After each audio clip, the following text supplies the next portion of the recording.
Ngai Wabino. Voilà, grand peuple de la RDC, Ngai Wabino Muyomba, Nga Wabino Manseba, Ngai Ngwashi, Tope Noko Clovis, na Pesio, Mbote, partout aux Zouami. Yambo na kende ko talisabino, c'est sujet ya to analyse ya édition o ya lelo. Bandeko na kei kopesa un spécial merci. Na yondeko oyo ozali ko like la vidéo ya Congo Esengo TV, oza ko partager yango, pe oza ko s'abonner. Spécial merci na ba abonné à Congo Esengo TV. Spécial merci na yondeko outi ko s'abonner. Spécial merci na yondeko ozali ko kende ko s'abonner tout à l'heure. Alors bandeko bongama ba papa bo serré ba senti ba maman kangama puta to démarrer ensemble ndenge ezalaka entre Noko Clovis naba Noko naye. Nako compter 1 2 3 boum boum boum boum. Grand peuple de la RDC. Voilà, on est à flash. Ah, Noko Clovis naba Noko naye. Mikolo yo bandeko, ba Congolais de partout, tozana époque, ya la volonté du peuple et la loi suprême. Autrement dit, na monoko ya latin, balobi, voluntatem populi supremales. Voilà, bandeko. Bolandanga na bokebi nyonso bandeko. Pourquoi naza toujours ko lobela termona la volonté du peuple et la loi suprême? Kolala kolamuka, boum boum boum. Tomona na nini le 9 juillet oyo leka awa manseba na ngai maître Nanger abeta kimbela, il faut ba IDPS topé ba combattant sur IDPS ba bima libanda pona ko marcher contre élection ya Ronsa Malonda. Bino mo mona kindenge le kanaki kasi bandeko na kati ya marche pacifique wana ezaki na baka oyo pe to déploraki. Kasi parmi baka wana to déploraki ezalaki église ya pasteur Soni Kafuta Rockman ba bukaki nini église na ye. Kasi bandeko tomonaki biso nyonso bolimbisi, tomonaki biso nyonso ndenge pasteur Soni Kafuta Rockman ndenge a lobaki a silika ki a bimi a sali ba réaction. Alors on kende kotanga ba réaction oye a lobaki. Je confirme, j'ai participé au vote et Ronsa Malonda a gagné les élections. Abaki Susboy.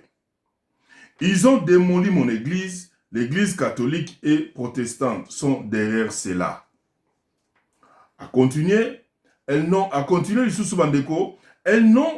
pas le monopole de la violence.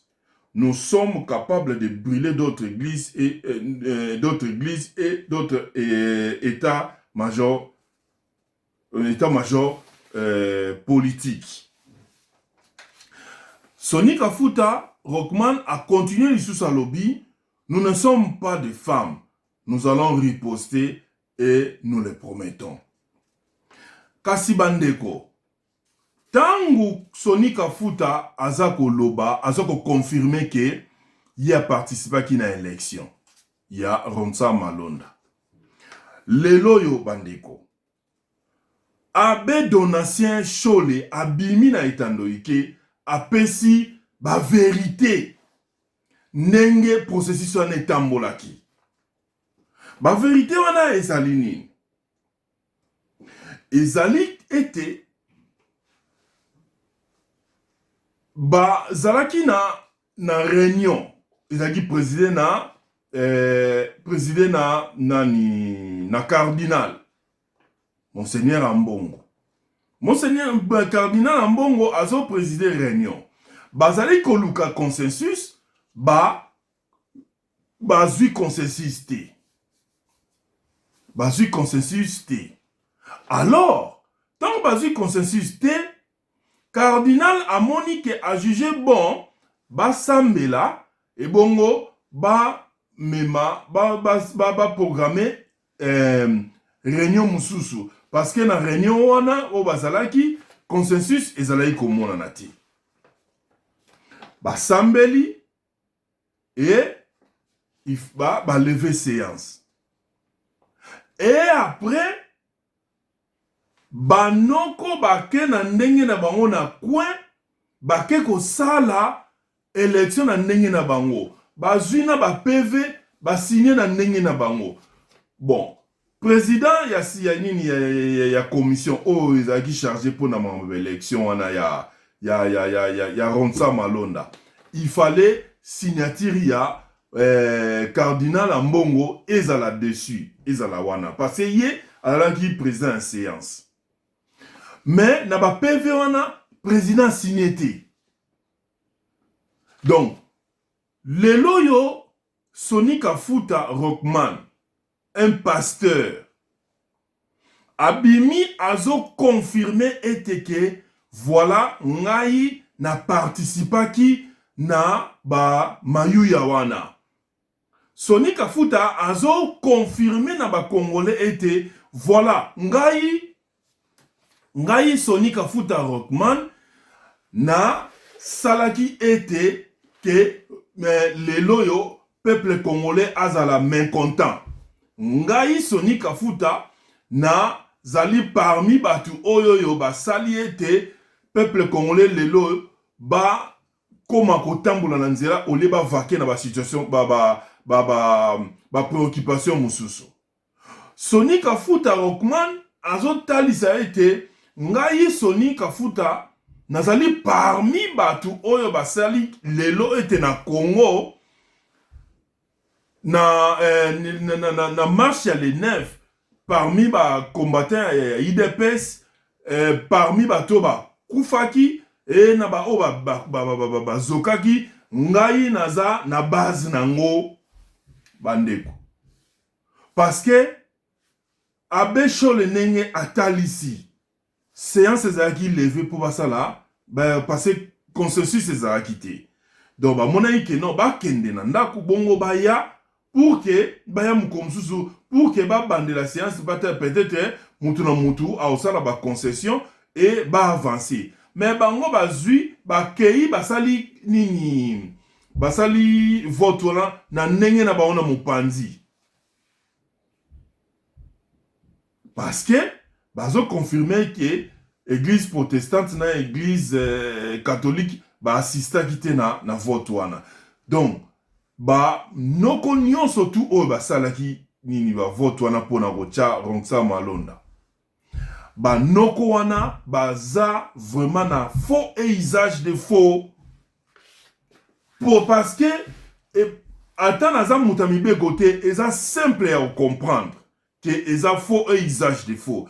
Pourquoi? Parce que au monde wapi président ya commission au basa la élection aza en bonne santé aza vivant kaka na même ville kaka na même place au makam ya vote de salama mais ya évité que vote salama ki ya évité que ba signer ba PV mais eza faux usage de faux na makambo munene ndengo o etali république.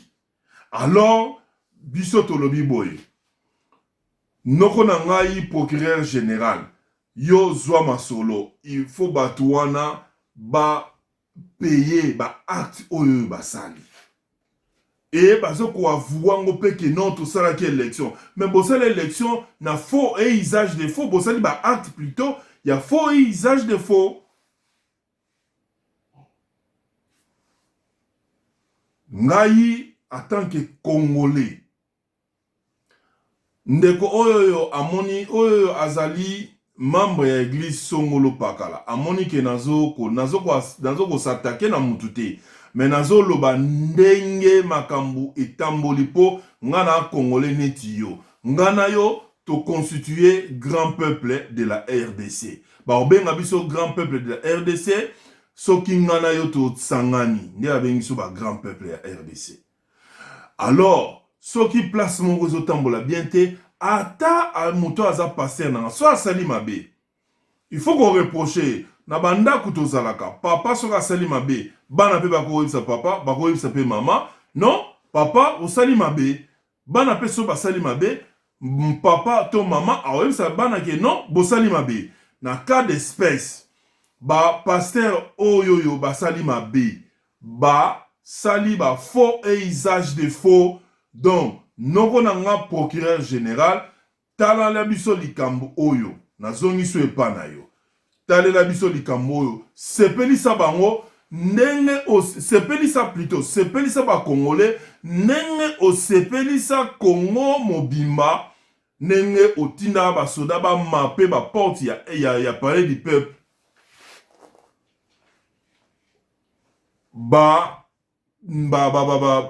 Député ba telema libanda yo otinda ba mbila ba noga ba policier ba mapa ba porte.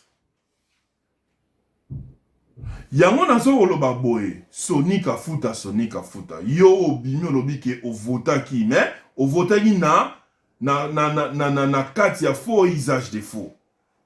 Yo ozo confirmer que yo sali faux usage de faux. Est-ce que oyebi noko na biso ya gouvernement azalaki mokonzi munene na gouvernement lelo to suki wapi azwa nini PV ba proposition ba loi amemango na ndenge na ye atina na parlement donc ndemo pe na ndenge bino pe bosali bosina ba PV na ndenge na bino yepe azwa ba PV azwa ba nini engagé gouvernement atina ba avis na parlement na ndenge na ye sans que baninga ya gouvernement ba yeba malgré solo na yemei lelo yo akoma désactivé lelo yo ngala ofungola yo lelo yo akoma yemo a témoigner ka kene ko samba lelo yo akoma ko samba est-ce to mona isusu na etando ike comme que non azo assister na ba réunion gouvernement to mona été ezande moko nongo nanga procureur général makambo oyo Soni Kafuta confirmé moko azaki assister na vote il y a faux et usage de faux. Il faut se saisir na dossier wana kotalisa ete Congo eza susu ndenge motende ezaki lobby tozo kokende na état de droit il faut être soki Soni Kafuta au cas où hypothèse que y a assisté qui na faux usage de faux pour monsieur le procureur général convoqué bango nyonso nde bazalaki na commission wana ezala cardinal aya témoigner babe chole tout le monde bazalaki na leka na ba témoigner ba pesa bazo ba question pour peuple a lembi ba makambo oyo makambo nyonso tout avait ça na makaya malamu na mboka na biso il faut que d'abord ba kufa hein ba o ba wuti ko kufa ba o ba wuti ko zoka na marche à l'ENEF baza ba congolais yango ngai en tant que congolais noko ya Congo démocratique na sepelité komona ba noko na nga ba congolais ba kufa po na nini passé batu ba sali ba acte ya ba faux et usage de faux. De l'autre côté tozomona église Kimbangwise père spirituel, il y a église qui manque. Azolo banin, il y a yebi ronsa malondati. Bon, batu oyo pouvoir organisateur. Ba yebi tende nini, vote wane salamaki. Ba PVND ba signaki, ba yebite, sikoyo. Alors, bandeko, lokola, noko na biso procureur général, près à cour de cassation, nenge osepelisaki biso premier mi-temps oyebi ba porte ya palais du peuple ezalaka mape ba député ba telemaka libanda premier mi-temps deuxième mi-temps noko wana o abengaka yeme o yeme ayebisi ngai okangaka ye osambisa ye opekisa muta kota pe muta kota te osambisa ye ozongisaki na ndako pe azonga lisusu aya kosamba azonga pe su kosamba akoma pe kosamba donc sepelisa ba congolais na dossier oyo faux usage de faux oyo bauti ko voter Rongsa Malonda na Rongsa Malonda na ba noko ba votaki na ba au pouvoir bango tout convoqué bango baya basamba oyo aza impliqué ani atango pena loi et sepelisa ye pour que ba congolais pe ba paiement ba sepela pe minu pe ebima que non voilà toujours tambola na état de droit ya kenkena ya noko na bango fachi béton. OK, ba congolais de partout wana ezalaki mise au point oyo ngai noko na bino na yaki nango pona kopesa na Congo démocratique partout grand peuple de la RDC ozwami et sengelaki kozwa mise au point wana pona trop c'est trop. Voilà bandeko bo s'abonner ndeto continuer kolandela dossier oyo tina suka ngana bino ndeto kutani na édition oyo koya. Merci beaucoup. Ciao. Nabalae Zambe ya estere Yawe salanga nabalae nabala napesa benvite na ngai ba invitation ya sonite oyo nzambe ya benvitation maison given azali